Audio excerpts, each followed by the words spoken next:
तर रामकृष्ण हरी माऊली, आता रामकृष्ण हरी माऊली जेव्हा आपण म्हणालो, हे आपण 2 महिन्यापूर्वी बोललेलो. तर 2 महिन्यापूर्वी आपण गेलेलो पंढरपूरची वारी.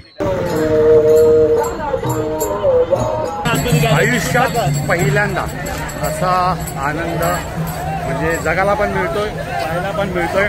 म्हणजे पंढरपूरच्या वारीला जाण्याचं सौभाग्य आपल्याला लाभलं आणि आपण वारी पूर्ण म्हणजे दिवे घाटामध्ये आपण चाललो पूर्ण. आणि त्या वारीचे ब्लॉग तुम्ही आपल्या रविच्या चॅनलवरती पाहिलेत आणि त्याला खूप चांगला प्रतिसाद दिला. पण मी ह्या ब्लॉगची सुरुवात केली आहे रामकृष्ण हरी. मग ह्यावरून तुम्हाला थोडंफार तरी अंदाज आला असेल. तर हा ब्लॉग आहे ना, आपण कुठे शूट करतोय, तो विले पार्लेचा सम्राट, म्हणजे जिथे आपण बघा पहिला चाळ दाखवली, शाळा दाखवली आणि त्याच्यानंतर आपण आता ह्या वर्षी दाखवतो आहे पंढरीची वारी. पंढरीची वारी दिवे घाटातून जाताना तसा काही इथे पूर्ण सजावट केलेली आहे आणि ती पण डिटेलमध्ये सजावट केलेली आहे. तर कशी काय असणार आहे पंढरीची वारी, म्हणजे आता हा ब्लॉग बनवण्याचं कारण काय माहिती काय, आता मी तर फर्स्ट टाइम गेलेलो, पण असे बरेच जण असतील की पंढरीच्या वारीला गेले नसतील किंवा ज्यांना जायची इच्छा आहे. तर चला आपण काय, तुम्ही पण माझ्यासोबत चला आणि पंढरीच्या वारीला आपण जाऊया. आणि वारीमध्ये गेल्यानंतर कसं प्रसन्नतेचं वातावरण असतं, कसं उत्साहाचं वातावरण असतं, ते आता आपण इकडे जाऊन बघूया. आणि ना विले पार्ले सम्राट यांनी ना अतिशय उत्तम प्रकारे ना इथे सजावट केलेली आहे. म्हणजे बघा ना, तो दिवे घाट तर मी तर एकदम जवळून बघितलात, पण ह्यांनी अक्षरशः दिवे घाट इथे साकारण्याचा प्रयत्न केलेला आहे. छोट्या छोट्या गोष्टी ज्यामध्ये असतात त्या सर्व इथे मांडण्याचा प्रयत्न केलेला आहे. तर आता आपण काय करूया, आत जाऊया आणि पहिला तर बाहेर मी तुम्हाला घेऊन जातो. म्हणजे जेव्हा दिवे घाट संपतो तिथे तुम्ही बघतील की विठ्ठलाची उंच अशी भव्य अशी मूर्ती होती ना, तर ती पण इथे बाहेर ठेवलेली आहे. तर आपण काय करूया, आत जाऊया आणि सुरुवात करूया आपल्या ह्या पंढरीच्या वारीच्या ब्लॉगला. या. तर गणेश, तू पण होतास माझ्यासोबत पंढरीच्या वारीला, तर तू तर आता आत जाऊन आलाय, दोघं बघून आले, तर कसं वाटलं? भारी भारी ना. हा, तो जो अनुभव होता, जो आपण अनुभव ना. माझ्यासोबत गणेश देखील होता आणि आम्ही पंढरीची वारी दोघांनी पण शूट केलेली, ह्याच्या पण चॅनलवरती आहे. तेव्हाचं जे वातावरण असतं ना, ते काही वेगळंच असतं. आणि आता आपण तोच फील, तोच आनंद, तोच उत्साह इथे बघणार. तर या आपण आतमध्ये जाऊया.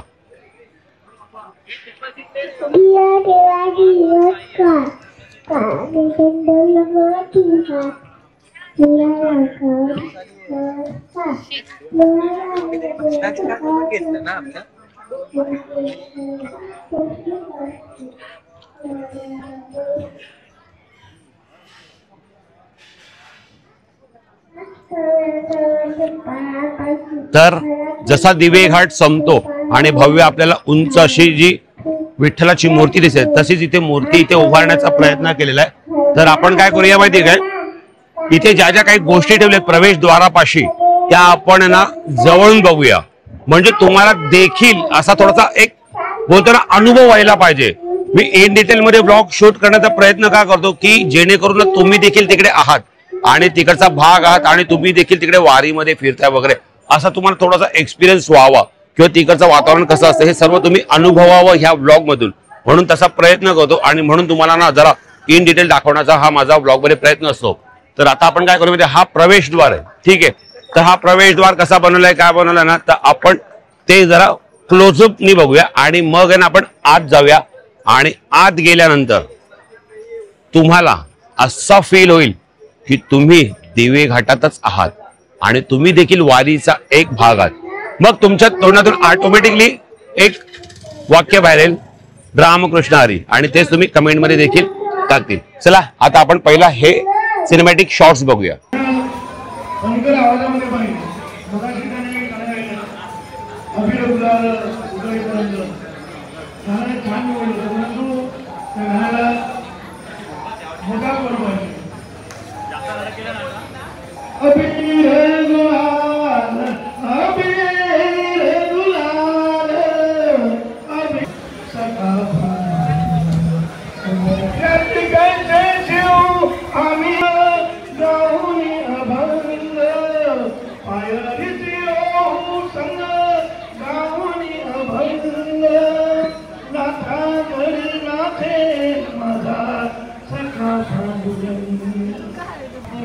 सादर केली तर त्या ऐकाने कविताही बरी वाटते.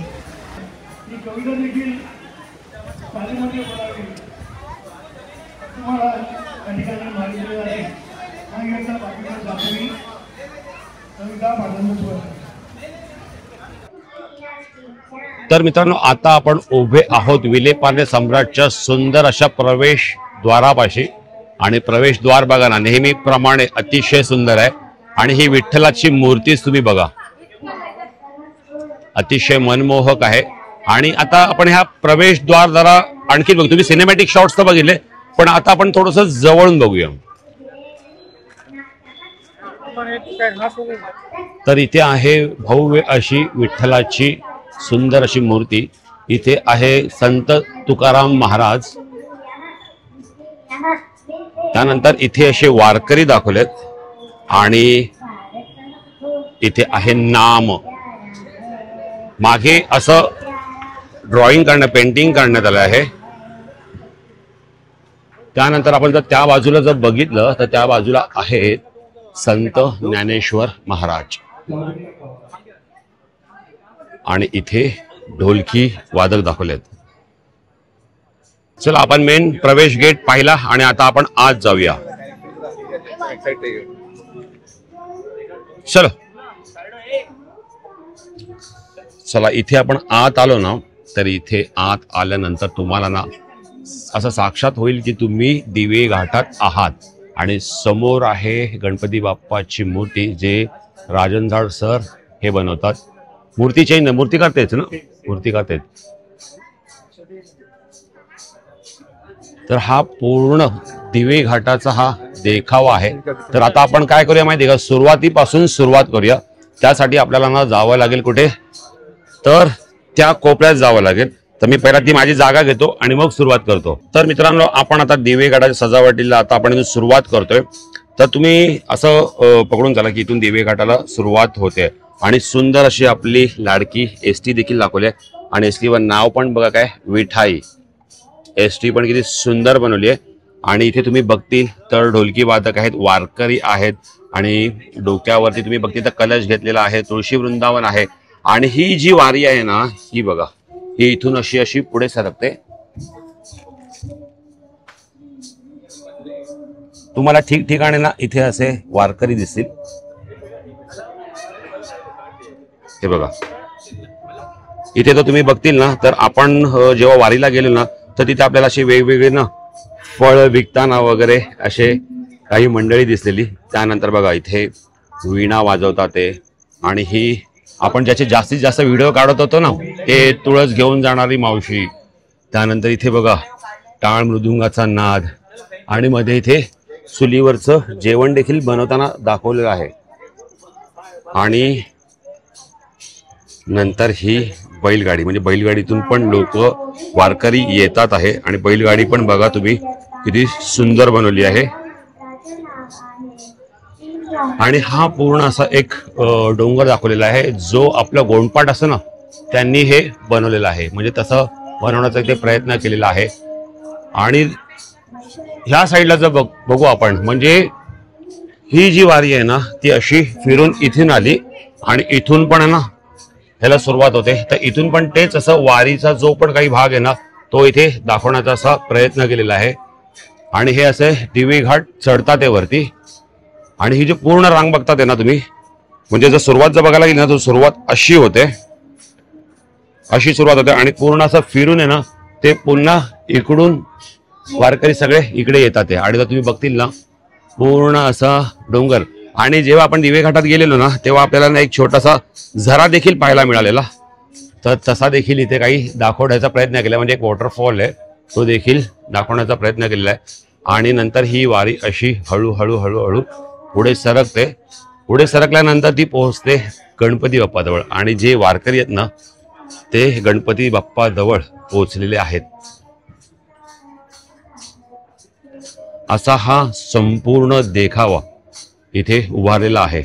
म्हणजे मित्रांनो, यांनी तसा प्रयत्न केलेला आहे. आणि काय म्हणतो ना आपण, ज्यांनी कोणी वारीला गेलं नाहीये, तर त्यांनी इकडे विलेपार्लेच्या सम्राटला नक्कीच या आणि वारीचा ना हा जो क्षण आहे ना, ज्यांनी जी सजावटीमध्ये उभी केली आहे ना, त्याचा नक्की अनुभव घ्या. तुम्हाला देखील असं वाटेल की तुम्ही देखील वारीचा एक भाग आहात आणि तुमच्या तोंडातून पण एकच वाक्य निघेल, माऊली. तर मित्रांनो, आपण एक पूर्ण असा वाईड अँगल बघतोय.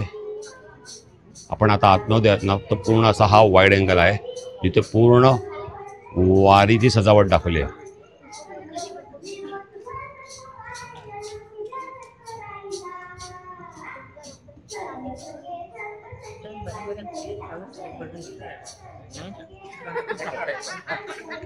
चल बरोबर एक नंबर.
नमस्कार.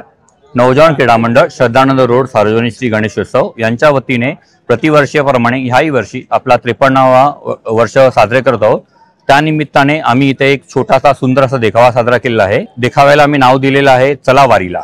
चला वारीला म्हटलं की तुम्हाला लगेच आषाढी एकादशी आठवेल.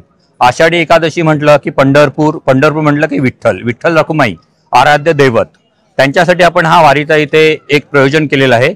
लहान मुलापासून म्हातारापर्यंत कुठल्याही वयोगटातली गटातली माणसं असू दे, हे त्या वारीला जाणारच. पण प्रत्येकाला तिकडे जायचा अनुभव भेटत नाही. त्या वारीतला लाईव्ह अनुभव म्हणजे बोलतात ना, ते एक अंगामध्ये एक शहाळ हे उठून जातं. तसं ते आपल्यासाठी म्हणजे आम्ही ते साजरा केलेलं आहे. तरी लहान मुलांनी येऊन इथे बघावं, त्याचा देखाव्याचा आस्वाद घ्यावा आणि त्या पद्धतीने म्हणजे आम्ही एक छोटी डिटेलिंग केलेली आहे. म्हणजे वारीमध्ये कशी माणसं डोक्यावरती म्हणजे बायका तुळस घेतात, त्यानंतर बैलगाडी प्रवासा कसा असतो, एसटी म्हणजे आपल्या सरकारकडून आपल्याला भरपूर त्यावेळेला मुदत दिलेल्या असतात. मुदतीप्रमाणे त्यांनी आपल्याला भरपूर काही केलेलं आहे. त्या सगळ्या सोयी सुख्याचा सगळ्यांनी लाभ घ्यावा हे आमचं म्हणणं आहे. पण त्याच निमित्ताने तिकडे सगळे पोचत नाहीत. कोणाच्या काही अडचणी असतील, शेतकऱ्यांच्या सगळ्यात मोठ्या अडचणी असतात तिकडे, किंवा शेती करायची की वाढल्या, पण ते सगळं काही करून सोडून ते त्या वारीला जातातच. तर तसंच लहान मुलं सर्वांनी पुढे यावं आणि या वारीचा लाभ घ्यावा अशी आम्हाला आमच्याकडून सगळ्या मंडळाकडून कार्यकर्त्याकडून सगळ्यांना विनंती करतो. त्याच निमित्ताने मी एवढे तुम्हाला सांगू इच्छितो की हा ब्लॉग आपला रविदा भटकंती यांच्या वतीने बनवला आहे. रविदा हा आमच्यासाठी मला मित्रापेक्षाही वरती मी सांगेल. म्हणजे मित्र, मी तुम्हाला एक छोटंसं असं उदाहरण मित्र म्हणून, पण त्याने आम्हाला लास्ट 3-4 वर्ष सहकार्य केलेलं आहे. म्हणून मी दादाचेही येथे आभार मानतो की दादा इथे येतो, आमचं हे छोटंसं काय जे पण आम्ही देखावा करतोय त्याचा तो इथे शूटिंग करत असतो आणि तोही ते व्हायरल करतो. मी तुम्हाला माझ्या वतीने सांगतो की तुम्ही हे चॅनल नक्की सबस्क्राईब करा, बघा आणि त्यालाही लाईक्स द्या आणि आम्हालाही मंडळाला लाईक्स द्या. धन्यवाद. गणपती बाप्पा मोरया. मंगल मूर्ती मोरया. सम्राटचा विजय असो.